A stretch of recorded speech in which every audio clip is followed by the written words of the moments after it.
haddaan ku horeeyo wararka ugu dambeeya ee bariga dhexe, xaaladda gobolka bariga dhexe weli waa qir iyo qir. dowladda madaxweynaha dalka maraykanka Donald Trump waxay ku adkeysanaysaa in dagaalkuna sii soconayo, wadahadalladiina aan laga quusan. Iiraanna waxay ku adkeysanaysaa inay weerarada lagu hayo ay noqonayaan kuwo ay ka argoosato, waxayna ku nuxnuxsanaysaa in weerar kasta oo loo geysto ay mid u dhigma qaadi doonto, waxayna diidan tahay waxay ugu yeedhay gacan maroojin iyo in ayada keligeed loo arko in la quursanayo. waxayna sheegeen in aysan qaada doonin xabad joojin hal dhinac ah. maraykankana waxay uga digtay tallaabooyinkaas. dowladda maraykanka waxay dhinaca kale sheegaysaa in uu taabagali ama meelmar uu yahay soo rogitaanka waxay ugu yeedhay markaasi xayiraadda maraakiibta dalka Iiraan gelaya ama ka baxaya dekedahooda, iyadoo ku adkaysatay in xasaarka ay kusoo rogtay waddankaasi uu yahay mid taabagala ama meelmar ah. waxayna ku nuxnuxsanaysaa oo marba mar ka dambaysa ay dowladda maraykanku ay ku celcelinaysaa in ay sii wadi doonto arrintaas. Iiraan waxay sheegtay in iyaduna ay ka fekerayso arrin taas la xidhiidha. marka warbixinta ugu weyni waxa weeye warbixin ay tabinayaan warbaahinta Israa'iil oo iyagu si weyn u salbabaqsan sida muuqatana dagaalkii ay maamulkoodu ku haftay. waxayna sheegeen inay ogaadeen in la bilaabay qorshe aad u ballaaran oo ay Iiraan ku doonayso in ay gebi ahaanba ay albaabada isugu dhufato badda cas. badda cas ayaa la sheegay in Iiraan ay maalmihii ugu dambeysay isha ay ku hayso, maadaama wadamada carabta gaar ahaan Sacuudigu uu shidaalkii adduunka uu rabo inuu halkaasi sii mariyo.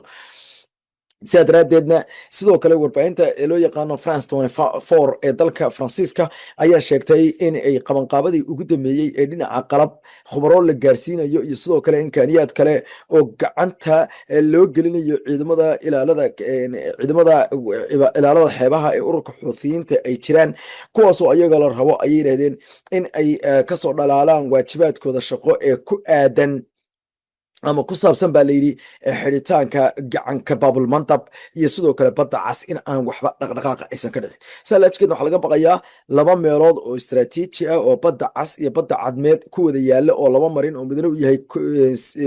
Suez Canal oo ay maamusho dowladda Masar, midna uu yahay kan markaasi u dhexeeya dalalka Soomaaliya, Jabuuti iyo Yemen, laakiinse Yemen aad ugu dhow in la xidhi doono oo ay labadaas ay xidhmi doonaan. taasina waxay ka dhigan tahay in caqasho dhab ah oo caalamka inay kusoo socoto, taasoo dhibaato aad u weyn keeni doonto. ciidamada ilaalada kacaanka ee waddankaasi ee Iiraan loo yaqaano Iranese Islamic Revolutionary Guard Corps ayaa la sheegay in ay qabaan tallaabooyinkaasi ooyna qarka u saaran yihiin. waxaana leeyahay haddii ay sii socoto in dowladda maraykanku ay sii wado qorshayaasheeda iyaduna ay ku mamnuucsa taas in ururka Xuuthiyiintu ay darban yihiin, diyaarsan yihiin, qoryuhuna u cabaysan yihiin, si ballaadhanna ay u doonayaan in ay uga qayb noqdaan baa layidhi joojinta dhaqdhaqaaq kasta oo halkaasi ka dhacaya. tani waxay ka dhignaa doontaa khatar markaasi khatar ku sug ama dhibaato kale ku sug. waxaana loo arkaa inay sii wadi doonto halisaha waaweyn ee dhinaca ku imaanaya ganacsiga, isku socodka iyo sidoo kale badqabka oo ay dadka qaarkood runtii ay u qabi doonaan baa layidhi ama ay u arki doonaan mid kale oo hoosta ka xariiqi doonta in dagaaladani ay isku bedeli doonaan kuwa halistooda ah. dhinaca kalena madaxweynaha dalka maraykanka Donald Trump ayaa weli sheegaya inaan laga quusan wada hadallada. ilaalada kacaanka waxay sidoo kale ay sheegeen in ay saacadihii ugu dambeeyey ay qaadeen saldhigyo tirabeela oo kale oo dalka maraykanka ay weerareen, kuwaas qaarkood ku noqnoqdeen ku dhowaad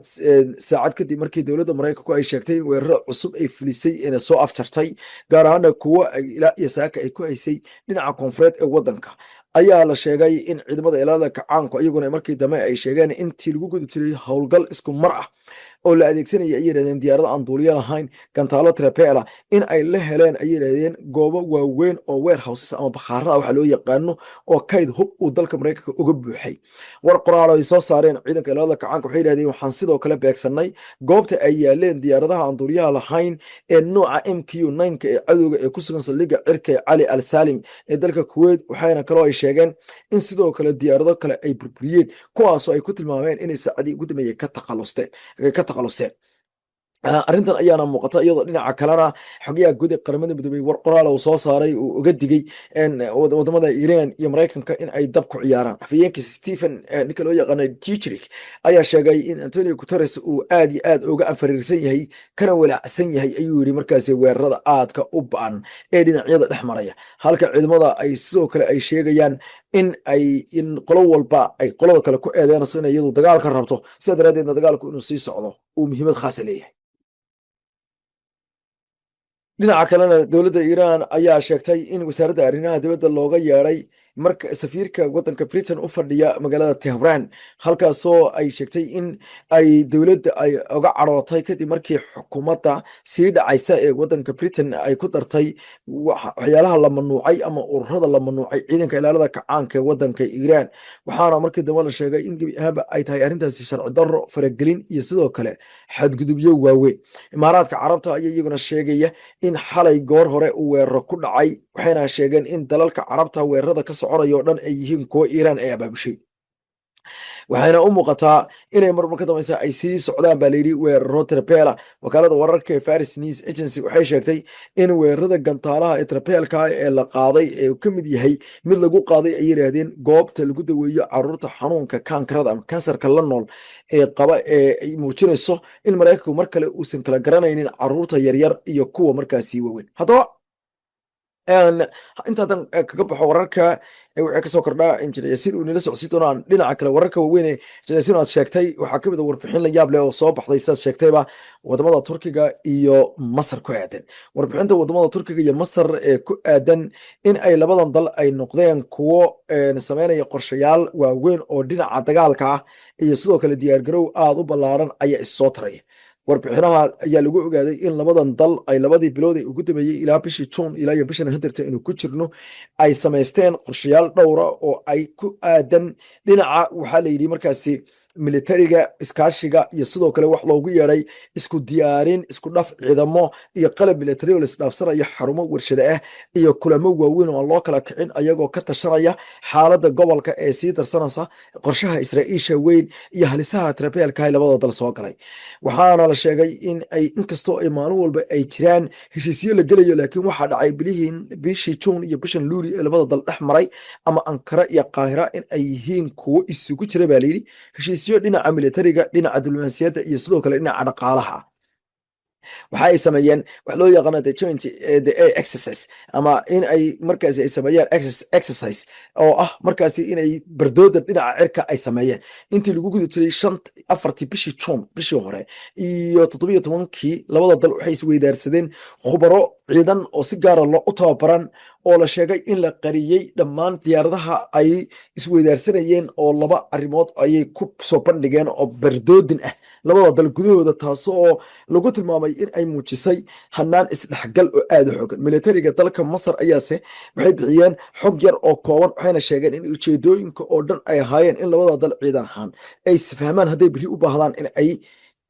iskaashadaan. dhinaca kalena 8 bishan ayaa la ogaaday in ciidamada qalabka sida ee waddankaasi Masar iyo ciidanka dalka Turkiga ay sameeyeen howlgalkii ugu ballaadhnaa ee bardoodan iyo weliba isbarasho dhinaca dagaalka iyo khidada oo la kala weydaarsado iyo khibradda oo la wadaago. waxaa loo yaqaano markaasi Golden Eagle ayaana loogu magacdaray participationka, waxaana loo yaqaanaa ayaa layidhi ciidankii ugu ballaadhnaa oo ay ku jiraan ciidanka commandosta ee labada dal. waxayna markaasi lasoo diray ciidanka commandosta sida weyn loo tababaray, waxaana ay markii dambe ay u wada guureen deegaanka Anatolian loo yaqaano the Eagle 2026 exercise ama exercise. diblomaasiyiinta labada dal ayaa sidoo kale la sheegay iyo wadamo kale oo weheliya in ay ku kulmeen magaalada loo yaqaano El Alamein, taasoo la sheegay in uu ahaa kulankii afraad oo qarsoodi ah oo ay ka qayb galeen diblomaasiyiin heer sare iyo sirdoonno ka kala socda labadan dal ee Turkiga iyo Masar, Sacuudi Arabiya iyo Pakistan, kuwaasoo la sheegay in wadahadallada oo dhan ay ahaayeen in la abuuro wax loogu yeedhay guddi afar guddi oo ah wax loo bixiyey markaa 4-way mechanism oo ah guddi farsamo oo 4 wada ah ama 4 wadan matala. waxaa kaloo la sheegay in heshiisyo waaweyn oo dhinaca militariga ay labada wadani ay wada gaadheen. heshiisyada ayaana ah kuwa ay wadamada qaarkood doonayaan inay ku maalgashadaan baa layidhi, gaar ahaan dalalka Pakistan iyo Sacuudiga oo iyaguna daba socda wax isdhaafsiga labada wadan. sida la ogaaday shirkadda loo yaqaano the Turkish Mechanical and Chemical Industry Corporation loo soo gaabiyo MKE iyo shirkadda kale ee dhinaca waaxda difaaca dalka Masar u qaabilsan ee loo yaqaano the Egyptian Ministry of Defense oo waaxda gaashaandhigga dalka $350 milyan oo imkaaniyaad ah, gaar ahaan qalabka diyaarka ee loo yaqaano the ready made systems ayay markaasi kala seexdeen. MQE waxa ay bixi doontaa gantaalaha loo yaqaano difaaca ridada gaaban ee loo yaqaano tolka short range the air defense system oo ay dowladda dalka si soo saarto kaasoo lagu bixi doono iyadana $130 milyan oo lacaga kuwaana waxaa loogu talagalay inay ka hortagaan diyaaradaha droniska ah. $220 milyan waxay noqon doonaan mid lagu maalgeliyo ayaa la yidhi Egyptian Turkish company, hal shirkad oo labada dal wada leeyihiin kuwaas oo maamuli doona wax loogu yeeray soo saarista saanada waa rasaasta, gaar ahaan saanada sida gaarka loogu baahnaa doono dagaalada muddada dheer qaata oo ay ku jiraan markaasi kuwa loo yaqaano 155mm oo loo yaqaano the long range heavy artillery ammunition, waa madaafiicda goobta kuwa Soomaalidu ay tirada, gaar ahaanna qoriga loo yaqaano ama xabadda loo yaqaano 155 ka loo yaqaano, taasoo loogu talagalay in ay malaayiin xabo ay noqdaan si dagaalada daba dheeraada aan hadhowta hubka u kala goyn. Heshiiska labaadna wuxuu dhex maray Aselsan ee dalka Turkiga oo ah shirkadda ugu weyn iyo sidoo kale shirkad ay dowladda dalka Masar ay leedahay kaasoo loogu magac daray iyadana Aselsan Masar. Aselsanti Turkiga ayaa waxaa la sameeyey mid la yidhahdo Aselsan Turkiga, waxaana la sheegay in ay iyaguna iskaashi aad u xoogan oo dhinaca soo saarista diyaarado drones oo tirabeela, imkaaniyaad iyo agab kale oo electronic warfare systems ah, waa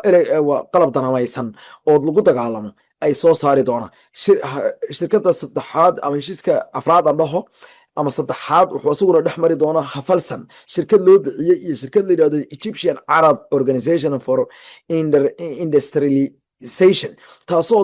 soo saari doonto ayaa la yidhi hub iyo saanad, gaar ahaan diyaarad loo yaqaano Torkha oo nooca droonka iswada oo dalka Masar lagu hagaajiyey, isla markaana la doonaya in kor loo qaado. Diyaaradda ayaa la doonaya in ay noqoto mid ka qayb qaadata basaasada iyo sidoo kale dagaalka labadaba. Waxaa kaloo la sheegay in ay diyaaraddaasi noqon doonto mid lagu habeeyey ama lagu qaabeeyey qalabka garad gacmeedka ama artificial intelligence-ga. Tanina waxay ka dhigantahay isbeddelka aadka u xoogan. Heshiiska kale waxaa loo yaqaanaa heshiiska wadajirka ee dhinacyada ee wax soo saarista diyaaradda loo yaqaano jiilka shanaad, oo markii ugu horeysay dowladda Masar ay malaayiin dollar oo lacag kusoo kordhisay iyo khubaro, gaar ahaan shirkadda ay gacanta lagu hayo diyaaradda gacanta lagu hayo loo yaqaano kan waa mashruuc weyn oo dowladda dalka Turkigu ay ka qayb gelisay wadamo caalam islaamiya, waxayna doonaysaa in 2030 ay soo saarto diyaaradda loo yaqaano jiilka shanaad ee dalka Turkigu uu sameyn doono. Waxaa la sheegay in ay labada dhinac ay marakan ay u muuqdaan in ay iskaashi ballaaran ay sameeyaan, waxayna lagu tilmaamay in sidoo kale ay jiraan qorshayaal kale oo ay wada leeyihiin afarta dal guud ahaantood oo si weyn u qaabeynaya noloshooda iyo weliba ka hortagooda. Dowladda Mareykanka ayaa iyaduna ku dhawaaqday Sacuudiga inay siisay ama ay ka iibisay hub kale oo gaaraya ilaa iyo 10,000 oo gantaalaha loo yaqaano APKWS loo yaqaano the second oo ah gantaalaha loo yaqaano the air to air oo ah gantaalaha cirka cir wax ka soo rida. Waaxda arrimaha dibadda dalka Mareykanka US State Department ayaa sheegtay in lacag gaaraysa $1.96 bilyan oo lacaga Sacuudiga lagaga gatay arrintaasi, waxayna sheegeen inay u baahan yihiin war qoraal oo wasaaradda arrimaha dibadda laga soo saaray dalka Mareykanka ayaa lagu yiri hindisahan lagu gadanayo wuxuu noqon doonaa in lagu taageero siyaasadda dibadda ee amniga qaranka iyo ujeedooyinka waaweyn ee dalka Mareykanka si loo horumariyo amniga iyo badqabka dalalka waaweyn ee ah wadamada aan NATO ku jirin laakiin cilaaqaadka NATO la leh ee loo yaqaano markaasi the non NATO ally kuwaasoo ay sheegeen inay noqon doonaan kuwo ku khasbaya dowladda Mareykanka inay gobolka ay door fiican ay ku yeelato iyo galaangal. Tan ayaa imaanaysa iyadoo dowladda Cumaan ay dhaleeshay qaabka dowladda Mareykanku ay gobolka doonayso in ay usii joogto ama ay gobolka intay dagaal u geliso haddana aysan gobolka uga difaaci karaynin weerarada tirabeelka ee dhinaca Iiraan ka imaanaya. Masar ayaa iyaduna markii ugu horeysay si rasmiya uu dadweynaha ugu soo bandhigtay in nidaamka difaaca cirka ee wadankaasi lagu sameeyo Ruushka ee loo yaqaano S-300VM ee Ruushka uu hagaajiyey ay samaysatay isla markaana ay soo iibsatay. Tallaabadan ayaa iyaduna noqotay mid kale oo cirka kusii shareertay bardootanka iyo weliba diyaargarowga dhinaca dagaalka, iyadoo wadamada iyo dadkii isku isirka ahaa ay aad isku dhowaanayaan. Tallaabadan ayaa timid in ka badan 10 sannadood kadib markii la sheegay in Qaahira ay qalabkan ku heshay heshiis ka badan $1 bilyan kaas oo qayb ka ahaa heshiis hub ballaaran oo qiimihiisu ahaa $3.5 bilyan oo ay Masar iyo Ruushku kala saxiixdeen sanadkii 2014. sida ay sheegtay warbaahinta loo yaqaano Insider Africa, ciidamada qalabka sida Masar ayaa soo bandhigay nidaamka difaaca ee ayaguna loo yaqaano 9A83ME kaasoo ah qalab isku dar isku dara qaadista ridista iyo sidoo kale xakamaynta dagaalada iyo sidoo kale raadaarka hagida rasaasta. soo bandhigidan ayaa dhacday munaasabadii furitaanka xarunta taliska istaraatiijiga ee qaranka ee loo yaqaano Octagon ee ku taalla caasimada Masar ee cusub. madaxweynaha Masar Jeneraal Cabdilfataax Al-Siisi ayaa xarunta militariga furay 4 Luulyo 2026. munaasabada waxaa sidoo kale loogu soo bandhigay diyaaradaha qumaatiga u kacay Apache-ga gaar ahaan nooca loo yaqaano 52 iyo diyaaradaha dagaalka ee MiG-29 iyo F-16 iyo Rafaalka dalka Faransiiska. wararka ayaa sheegaya in diyaargarowga iyo isku birtumashada aadka u xoogan ee Masar oo doonaysa in dagaal isku mara ay suurtagal tahay in bariga dhexe ay kaga soo qaadaan Israa'iil oo kaashanaysa nidaamka cusub ee Ethiopia oo ayagana qir isku yihiin. isku soo wada duuduubo adduunku wuxuu u miyag yahay mid marakan kala tegay laakiinse orod aan ahayn. wararka ugu dambeeya ee dhinaca diblomaasiyadda iyo wararka kale tarfeelka imaanaya inta waxay cadeynayaan in xaaladda dhinaca dagaalka iyo colaadda midi ku taaga weerar iyo weerar celiska iyo duqeymaha aan la isku aabayeelaynin ee dhinacyada Mareykanka iyo Iiraan isdhaafsanayaan ay u muuqato sii adkeynaysa mowqifaadka labada dhinac ee dhinaca dagaalka iyo goobaha. dowladda Mareykanka waxay sheegtay inay weeraro aad u ba'an ay ka geysatay gudaha waddanka Iiraan oo ay ku jirto magaalada caasimadda ee Tehran oo saacadii ugu dambeeyay sida muuqata dowladda Mareykanku ay weeraro bartilmaameedyo istaraatiiji ah si ay sheegayso ay ku duqeynaysay iyadoo la arkayay markaasi in ilaa iyo saaka saqbarkii iyo xilliga waqti saxarka loo yaqaano ee salaada subaxay ay markaasi soo dhowdahay intaba iyadoo diyaaradaha dagaalka ee dalka Mareykanku ay duqeynayaan goobo ku yaala Tehran. sidoo kalena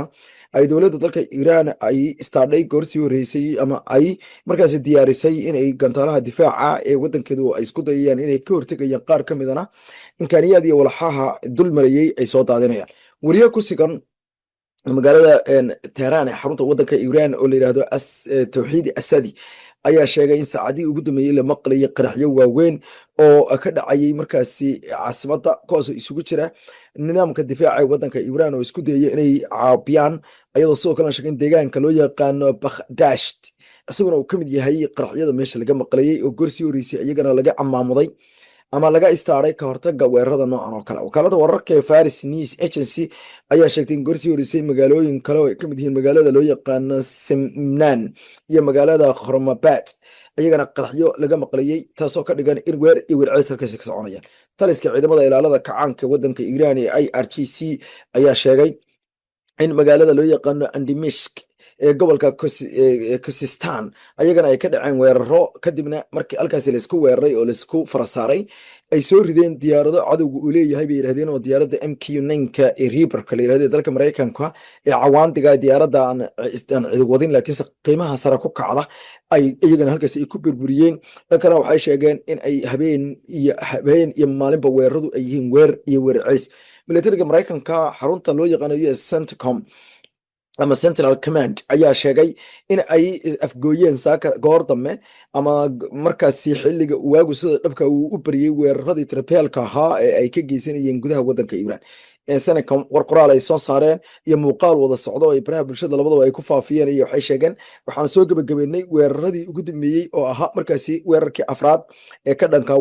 shanaad ee ka dhanka waddanka Iiraan kaasoo aanu doonaynay mar kale in aanu ku burburino bay yiraahdeen xarumo istaraatiiji ah iyo sidoo kale awoodda ama tabarta waddankaasi Iiraan ay ku leeyihiin dhinaca badda imkaaniyaadku meesha ugu yaalaan xarumahooda difaaca iyo sidoo kale xarumaha ay yiraahdeen ay ku kaydsadaan diyaaradaha droniska aan cidi wadin iyo sidoo kale waxay ugu yeedheen awoodda dhinaca gantaalaha ballistic missileska trapeelka ay waddankaasi ay haystaan.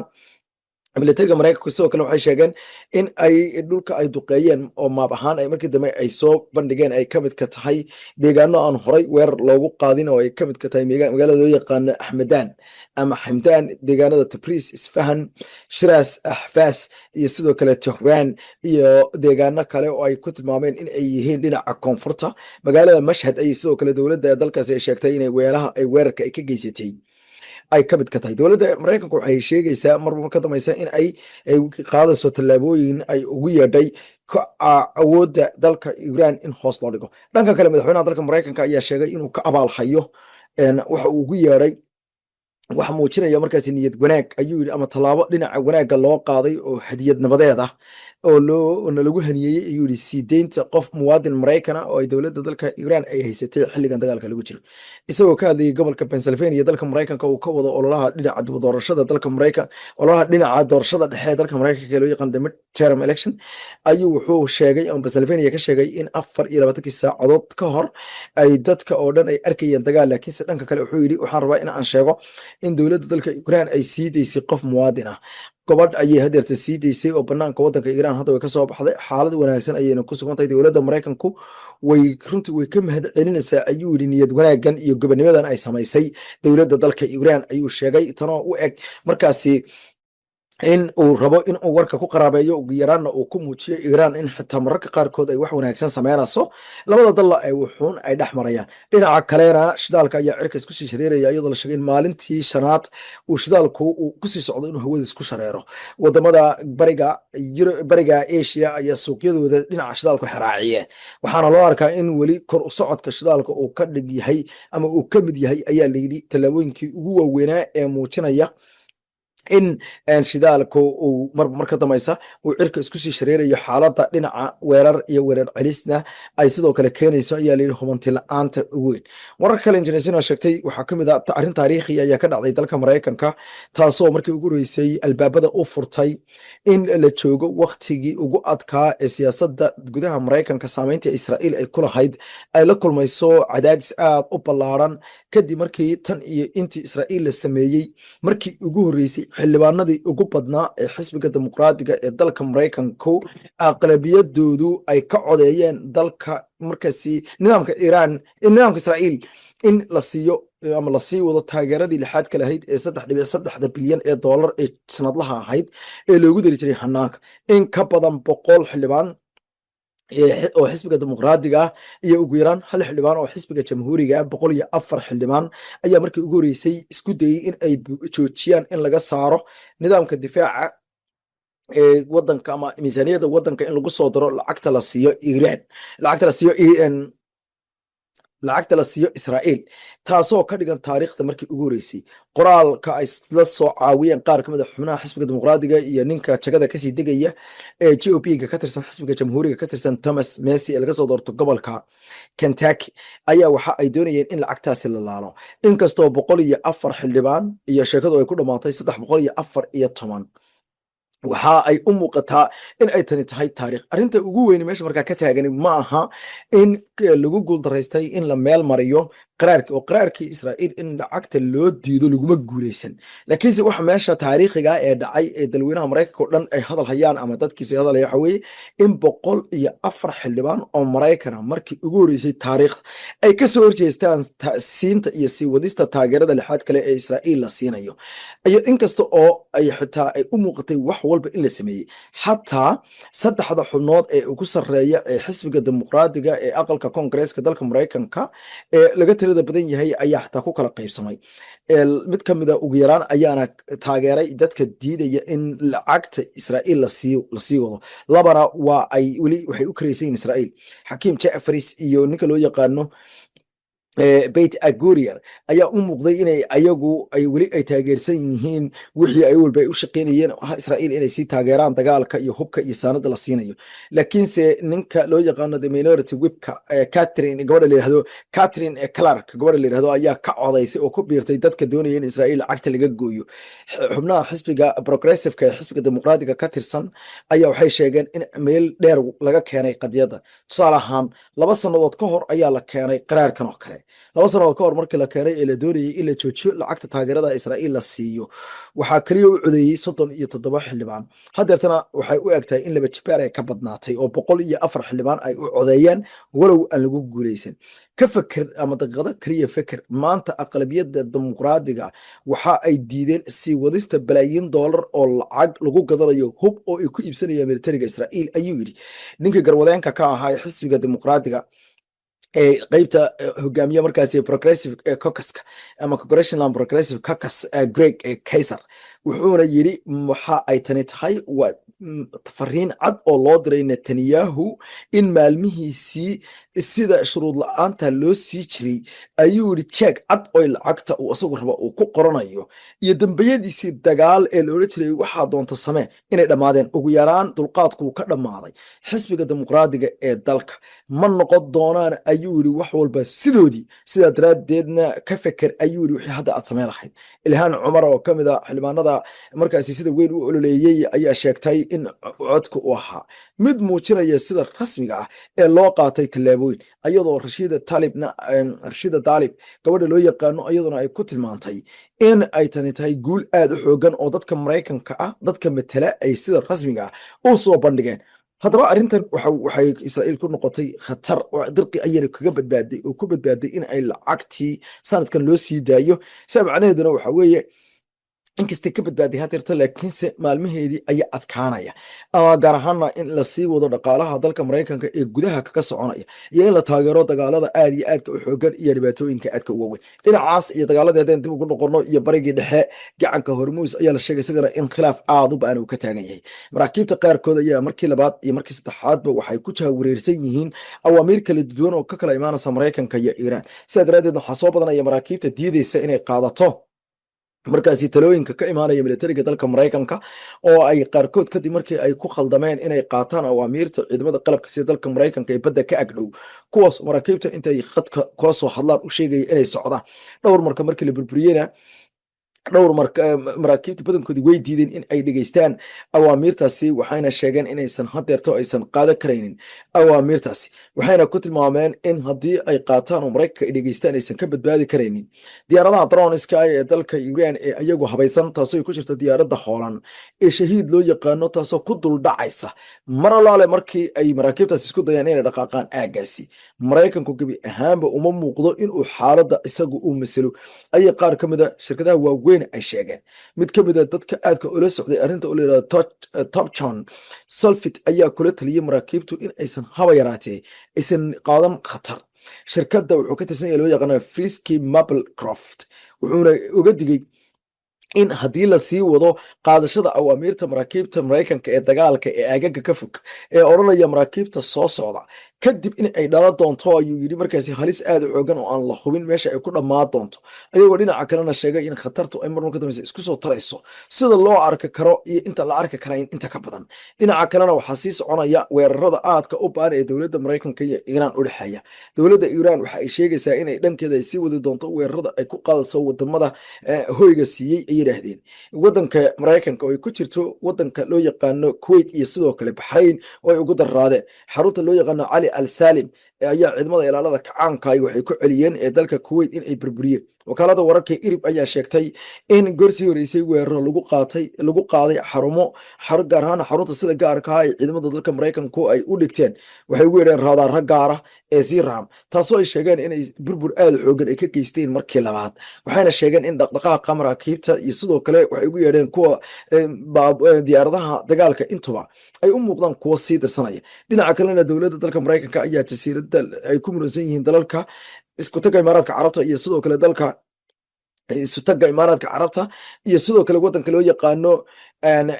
iran waxa ay ku qaaday weerar gaar ahaan jasiiradaha loo yaqaano the greater tomb sida layser tomb iyo abu musa kuwaasoo la sheegay iyagana in weeraro aad u xoogan ay ka dhacayeen maraykanka ayaa sheegay jasiiradahaasi sababta ay u weerareen ama u xusheen ay yihiin meelaha ugu badan ee laga soo amaamudo maraakiibta meelaha laga qaribayo markay isku dayaan in ay tagaan dowladda maraykanka ayaa isku dayeysa in ay colaada ka fogeyso sida ay wararku ay sheegayaan goobaha ay maraakiibtu ay ka imaan karaan dhibaatada uga imaan karto sida diyaaradaha dronska iyo waxyaalaha lamidka dhinaca kalena saldhigga ciidamada cirka ee loo yaqaano asraq ee dalka la yidhaahdo urdun ama jordan ayaa la sheegay iyagana in ay garaacayso israa'iil wakaalada wararka ee dalkaasi ayaa sheegtay in gorsii horeysay lagu diray howlgalka ay ugu yeedheen howlgalka weyn ee layidhahda saaqiq ama saa'iq waxay yidhahdeen howlgalka saa'iq wuxuu noqon doonaa kii runta wakaalada wararka faris news agency ayaa saasi ku tiraabtay waxayna sheegeen inay burbur ballaaran ay sidoo kale ay ka geysteen baa la yidhi goobaha qaarkood oo ka dhigan in ay marka ka dambaysa ay sii soconayaan